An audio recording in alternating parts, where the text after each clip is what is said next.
بسم اللہ الرحمن الرحیم۔ دوستو، سیرت النبی صلی اللہ تعالیٰ علیہ وسلم کا سلسلہ جاری ہے۔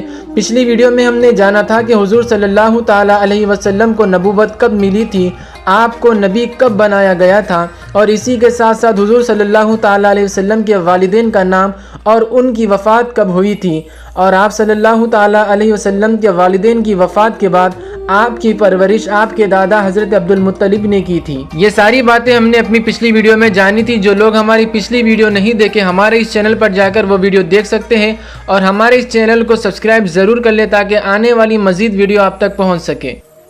حضور صلی اللہ تعالیٰ علیہ وسلم کے والدین کی وفات کے بعد آپ صلی اللہ تعالیٰ علیہ وسلم کے دادا حضرت عبد المطلب نے آپ کی پرورش کی۔ چند سال ہی گزرے تھے کہ آپ کے دادا کا بھی انتقال ہو گیا۔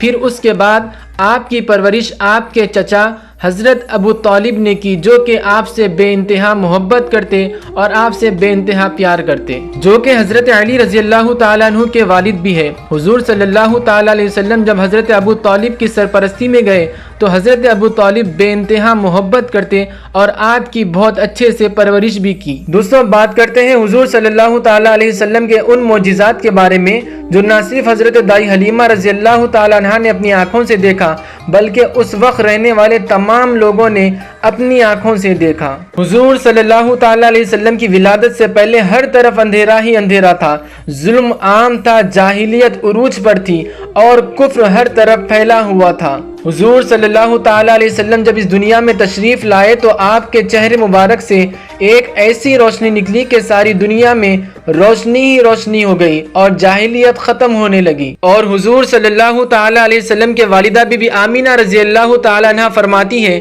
کہ نبی کریم صلی اللہ تعالیٰ علیہ وسلم کی جب ولادت ہوئی تو میرے بدن سے ایک ایسا نور نکلا کہ جس کے نور سے ساری دنیا میں روشنی ہی روشنی ہو گئی۔